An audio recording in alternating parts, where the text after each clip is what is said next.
नमस्कार, अमर उजाला के लिए मैं हूं अमन। काशी नगरी में पूरी की पूरी अयोध्या बसी हुई है। इस वक्त मैं जहां खड़ा हूं वहां पर करीब 200 साल पहले से रामलीला का मंचन होता चला आ रहा है। ये मंचन ऐसा है कि देश ही नहीं विदेश से भी लीला प्रेमी यहाँ पर खींचे चले आते हैं और हर साल यहाँ पर आके प्रभु राम का गुणगान देखते हैं और इस लीला में शामिल होकर प्रभु राम का आशीर्वाद लेते हैं।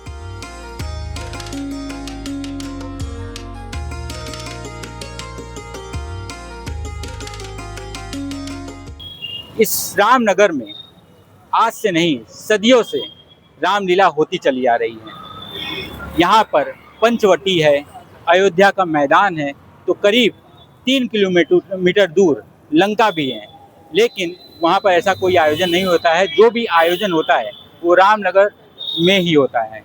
यहाँ पर आज राम जन्म होना है। राम जन्म के लिए हजारों भक्त अयोध्या मैदान में आएंगे। राम जन्म कल ही हो जाता है, यानी अनंत चतुर्दशी के ठीक एक दिन बाद, लेकिन जब चंद्र ग्रहण लगा तो उसके 9 घंटे पहले सूतक काल शुरू हो गया। सूतक काल शुरू होने के बाद ये राम जन्म का जो आयोजन होना था वो एक दिन बाद हो रहा है। आज सोमवार का दिन है। इस आयोजन को लेकर हजारों भक्त रामनगर में पहुंच चुके हैं। रामनगर की विश्व प्रसिद्ध रामलीला, उसका अपना एक स्वरूप रहा है, उसका एक अपना एक रूप रहा है, उसकी अपनी एक पहचान भी रही है। इस बारे में हम आज नागरिक प्रचारणी सभा के प्रधानमंत्री व्योमेश शुक्ला से जानेंगे कि 200 साल पहले जो रामलीला शुरुआत हुई थी वो कैसे आज विश्व प्रसिद्धि की ओर चली है। भाई साहब, सवाल क्या है कुछ नहीं मालूम, लेकिन सबसे बड़ा जो उसकी जो पहचान है रामलीला का, वो क्या था? जैसे लोग कहते हैं 250 साल पहले जिस रूप में वो शुरू हुई थी उसका रूप स्वरूप अभी भी बरकरार है। क्या कारण रहे हैं इसके?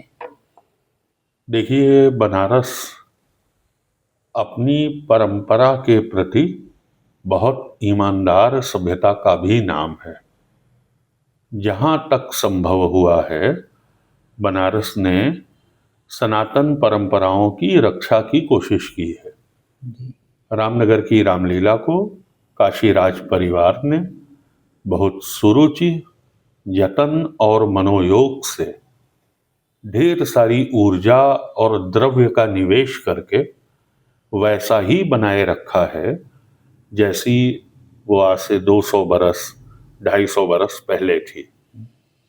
आप गौर करें तो इस बात के अवसर बार बार पैदा हुए कि जहाँ पर महताबी की रोशनी है वहाँ पर आर्टिफिशियल लाइट्स का इस्तेमाल कर लिया जाए, लेकिन महाराज बनारस पूर्व काशी नरेश और संप्रति काशी राज परिवार के सुयोग्य प्रतिनिधि अनंत नारायण सिंह जी के पिताजी डॉक्टर विभूति नारायण सिंह जी ने रामलीला में, देखिए 20वीं सदी के मध्य से 1950 के आसपास से जब पूरी दुनिया में थिएट्रिकल एक्सप्रेशंस में, नाटक में और रियलिटी इवेंट्स में टेक्नोलॉजी ने दखल देना शुरू किया, उस समय बनारस की रामलीलाओं के साथ साथ रामनगर की रामलीला पर भी ये दबाव बना कि उसे कृत्रिम साज सज्जा से और आधुनिक तकनीक से सजाकर एक नए रूप में पेश किया जाए। लेकिन डॉक्टर विभूति नारायण सिंह जानते थे कि बनारस की रामलीला टेक्नोलॉजी पर मुनहसर होगी तो अपनी इयत्ता और पहचान की कीमत पर। उन्होंने टेक्नोलॉजी का प्रवेश रामलीला में नहीं होने दिया। और सिर्फ टेक्नोलॉजी नहीं, एक बार ये कहा गया, बेशक सहानुभूति में भरकर लोगों ने कहा कि अगर रामलीला को धन आदि की ज़रूरत है तो काशी के नागरिक और दूसरी स्वयंसेवी संस्थाएं उसमें कुछ पैसा भी निवेश करने को तैयार हैं। लेकिन महाराज बनारस ने पूरे विनय और कृतज्ञता के साथ इस अवसर के लिए मना कर दिया। आज की तारीख में जो रामनगर की रामलीला है उसकी फंडिंग, उसके भरण पोषण का पूरा इंतजाम काशीराज परिवार के प्रतिनिधि कुंवर अनंत नारायण सिंह जी करते हैं। वो उनका उत्तरदायित्व है और इसी वजह से उसके प्राचीन स्वरूप में, उसकी प्राचीनता का जो छंद है उसमें ज्यादा परिवर्तन नहीं आया है। देखिए, वक्त थोड़े बहुत परिवर्तन तो ला ही देता है हर चीज में, लेकिन रामलीला, खासतौर पर रामनगर की रामलीला, बनारस में होने वाली चित्रकूट और मौनी बाबा की रामलीलाएं अपना स्वरूप बरकरार रख सकी हैं अपने नैतिक हठ के कारण, अपनी इज्जत के कारण। अच्छा, ये भी होता है कि मतलब ऐसा वहाँ के लोगों का कहना है कि उस समय विदेशी नहीं आते थे रामलीला में। आखिर क्या कारण है कि इसका धीरे धीरे चार में बढ़ा, प्रसिद्धि बढ़ी? उस समय तो टेक्नोलॉजी थी नहीं, टेक्नोलॉजी अब हुई है। वो कौन सा टेक्निक उपयोग किया गया कि उसकी प्रसिद्धि आज विश्व की ओर चल पड़ी है? देखिए, भारत की विद्या की ओर, प्राच्यवाद जिसे कहा जाता है अकादमिक विमर्श की भाषा में, ओरिएंटलिज्म की ओर पश्चिम का ध्यान हमेशा से रहा है। जी। यूरोप ने हमेशा ये जानने की कोशिश की है कि दुनिया के पूर्वी हिस्से में क्या कुछ हो रहा है जो विशिष्ट है, और ये एक इतिहास सिद्ध सच्चाई है कि एशिया और अफ्रीका के समाज ज्यादा पुराने हैं। जी। हमारा इतिहास ज्यादा प्राचीन है और यही कारण है कि यूरोप के विद्वान, वहाँ के दार्शनिक, वहाँ के थिएटर प्रैक्टिशनर्स बार बार बनारस आए। उन्होंने काशी में होने वाली रामलीलाओं और रामनगर की रामलीला का रुख किया, उसको देखा। अलग अलग कालखंडों में अलग अलग विद्वानों ने रामलीला को अपने अपने तरीके से देखा और उसकी विशेषताओं की अपने लिए खोज की। रिचर्ड एफ शेखनर, जो पूरी दुनिया के बड़े माहिर रंगकर्मी हैं, उन्होंने रामलीला रामनगर की देखकर एक सिद्धांत निर्मित किया, निरूपित किया, जिसे कहा जाता है थिएटर ऑफ एनवायरनमेंट। दर्शकों और कलाकारों की आपसी भागीदारी से, पारस्परिकता से, रेसिप्रोसिटी से बनने वाला एक ऐसा रंगमंच जिसमें ये भेद एक हद तक मिट जाए कि कौन कलाकार है और कौन कला को रिसीव करने वाला, उसका प्रापक, उसको प्राप्त करने वाला ऑडियंस, दर्शक या श्रोता है। आप देखिए, theatre of environment Richard F Schechner ने वहां कोशिश की पश्चिम में, और उन्होंने एक पार्टी का सीन क्रिएट किया। कलाकार पार्टी में शराब पिला रहा है और वो शराब दर्शकों को भी सर्व कर दी गई। तो कलाकार मंच पे शराब पी रहे हैं और दर्शक दीर्घा में बैठकर एक कलाकार के हाथ से परोसी गई शराब पी रहे हैं। ये थिएटर ऑफ एनवायरनमेंट का एक प्रयोग था जो मेरे ख्याल से बुरी तरह निष्फल हुआ, क्योंकि पूरब की हूबहू नकल पश्चिम में संभव नहीं है। जो उनके यहाँ हो रहा है उसकी नकल हम करेंगे तो उनसे बेहतर नहीं कर पाएंगे। वैसे ही जो हमारे यहाँ होता आया है उसकी नकल नहीं की जा सकती, और नकल करेंगे आप तो ऐसी ही हास्यास्पद परिस्थिति पैदा होगी। कहाँ हमारा थिएटर, जिसका मूलभूत तर्क है आस्था। 3 महीने का प्रशिक्षण दिया जाता है स्वरूपों को। 5 वेद पाठी ब्राह्मण बटुकों का चयन स्वयं महाराज की देखरेख में होता आया है, और उसके बाद उन्हें प्रशिक्षित किया जाता है, और उनके प्रशिक्षण की अवधि में ही काशी की धर्म प्राण जनता ये मान लेती है कि उनमें स्वरूपों का अधिष्ठान हो गया है। मुकुट पूजन आदि की औपचारिकता कहें या अनुष्ठान कहें के बाद, तो जो साक्षात स्वरूप है, जो साक्षात भगवान राम है, उसको भगवान राम का अभिनय करने की आवश्यकता नहीं है। और जहां तक दर्शकों का प्रश्न है, मूल पाठ से मिलाकर आप रामनगर की रामलीला के नेमियों को देखें, उनके हाथ में रामचरितमानस का एक गुटका संस्करण होता है जी। एक ताड़ का पंखा, एक गुटका संस्करण मानस का, और हाथ में एक टॉर्च। पहचान एकदम। तो मूल पाठ मिला के नाटक देखने वाले लोग पूरी दुनिया में कहीं इतने धाकड़ दर्शक आपको मिलेंगे जो टेक्स्ट मिला करके नाटक देख रहे हो। तो ये जो बनारस के लोगों की बीहड़ता है, उसने रामनगर की रामलीला को, नगर में होने वाली चित्रकूट की रामलीला को, मौनी बाबा की रामलीला को, तुलसी घाट पर होने वाली प्रसिद्ध 80 बदैनी की रामलीला को प्राण दिया है। ऐसे दर्शक दुनिया में कहीं नहीं है। नाटक के लिए 20 बाई 30 का एक रंगमंच है हमारे पास, 30 फीट चौड़ा और 20 फीट गहरा। तो 20 बाई 30 यानी 600 स्क्वायर फीट के विश्व में पुट पुट कूदने वाला जो थिएटर है वो 4 बाई 4 किलोमीटर यानी 16 स्क्वायर किलोमीटर के दायरे में लंका एक मोहल्ला है, अवध गर्भी यानी अयोध्या एक मोहल्ला है, चित्रकूट कहीं और है, नंदीग्राम कहीं और है, पंचवटी कहीं और है, किष्किंधा कहीं और है। ऐसा घुमंतू थिएटर परिकल्पित कर पाना प्रोसेनियम थिएटर के बस की बात नहीं है। और इसको पूरी दुनिया के विद्वानों ने अपने अपने ढंग से समझा है।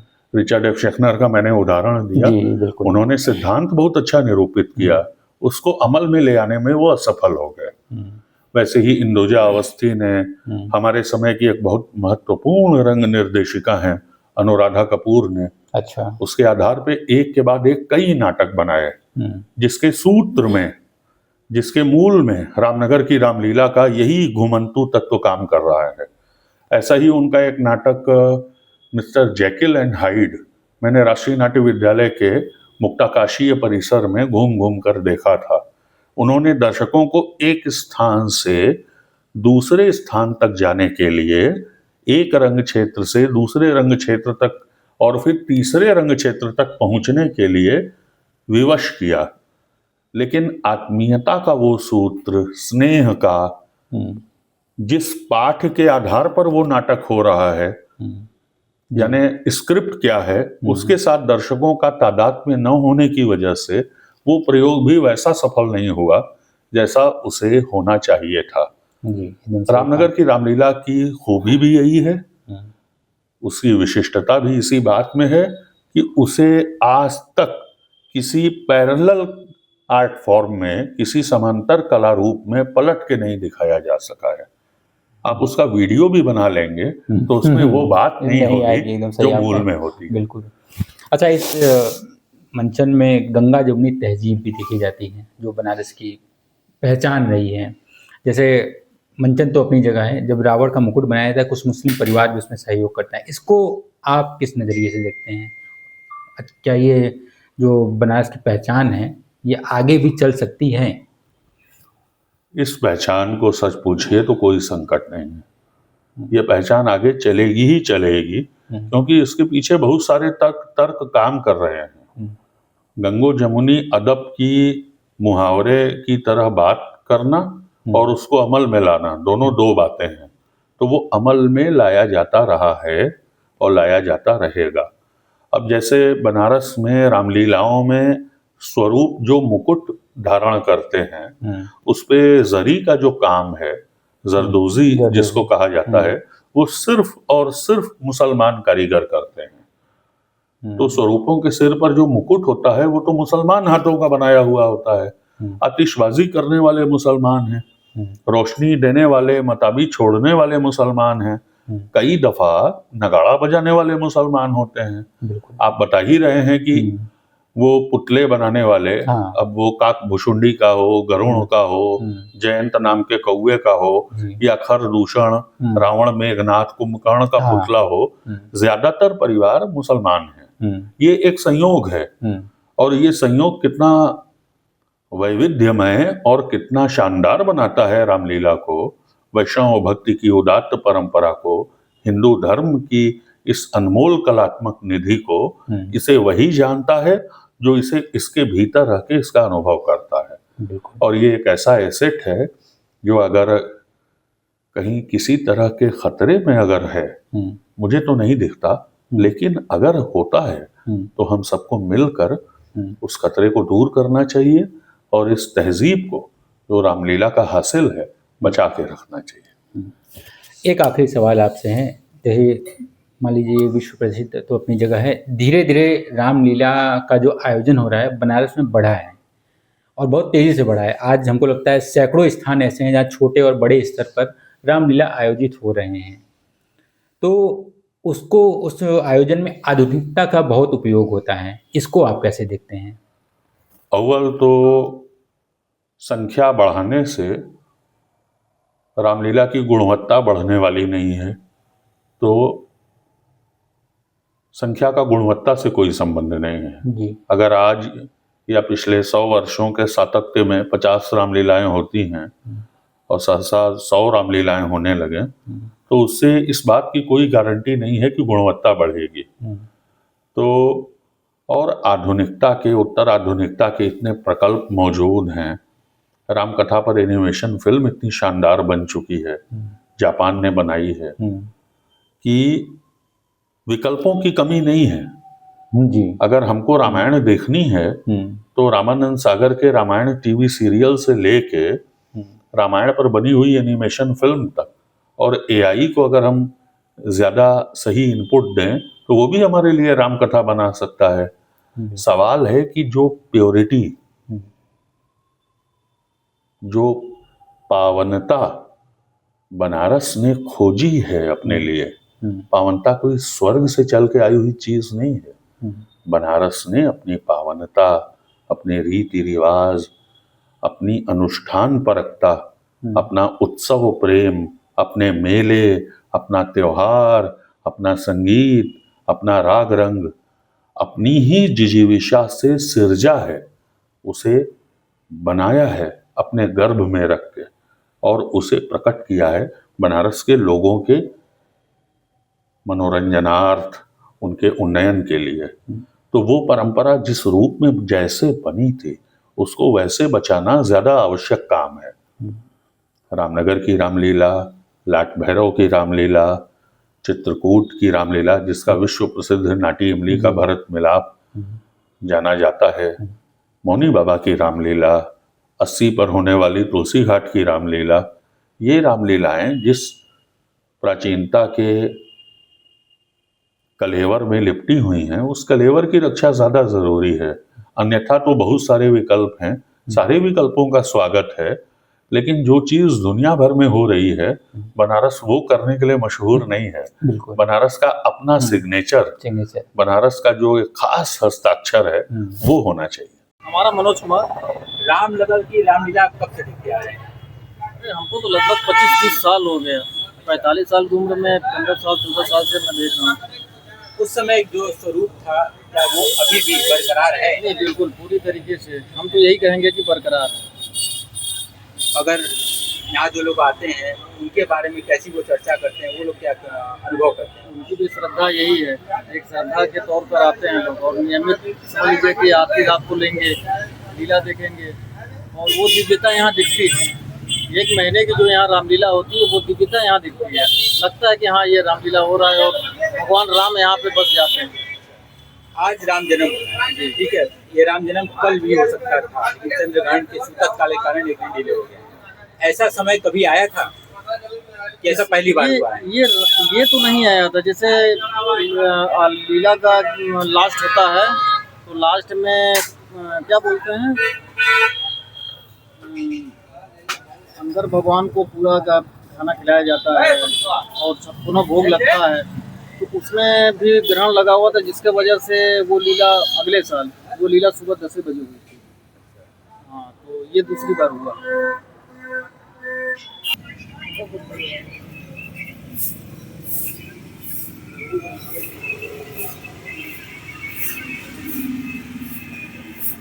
यहाँ पर तो लीला का बहुत दिन हो रहा है। यहाँ पे ये रामलीला कब से मतलब हो रही है? बिल्कुल चलिए, अगर हम स्वरूप की बात करें तो आप तो बचपन से देखे होंगे, अब कैसा है?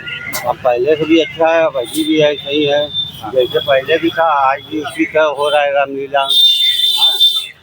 अच्छा, ऐसा मंचन जब होता है तो आधुनिक लाइट नहीं लगाए, झालर बत्ती नहीं लगाया जाता? बत्ती नहीं रहता है, वो रहता है, मसाल रहता है, और लाइट वो रहता है, गैस वाला रहता है, पहले ज़माने का वो सब रहता है सब। हैं, आज भी उसी तरह चला आ रहा है, बिना लाउड स्पीकर का चला आ रहा है। कहीं भी कुछ वो सब नहीं होता है, जैसे लाउड स्पीकर लगा रहे, माइक उस लगा है, ये सब कहीं कुछ नहीं।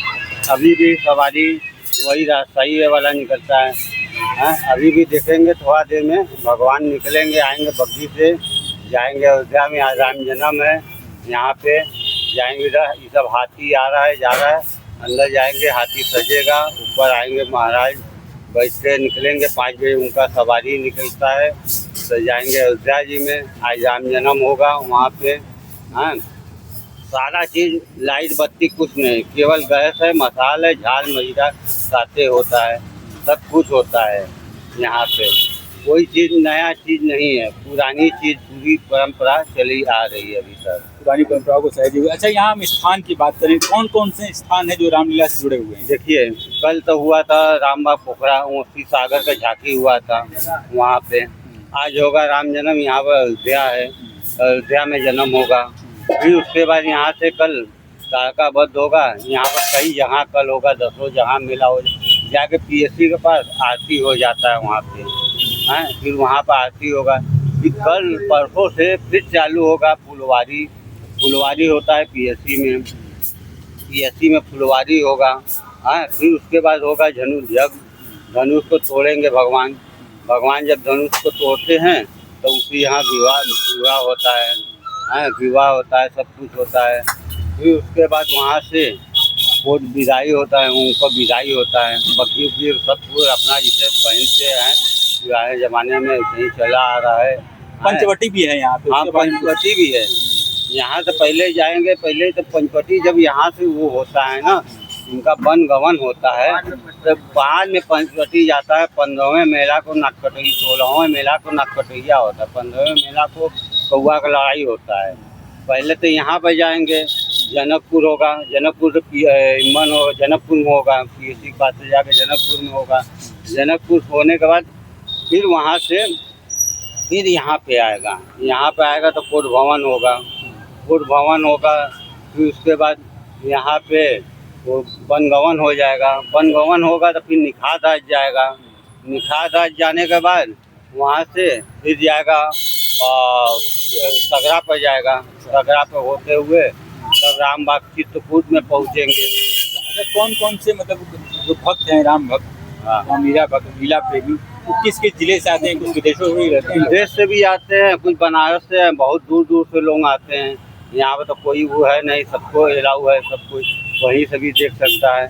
दूर दूर से भी आते हैं, देश विदेश से भी लोग आते हैं। अंग्रेजों कितना आते हैं यहाँ पर देखते हैं।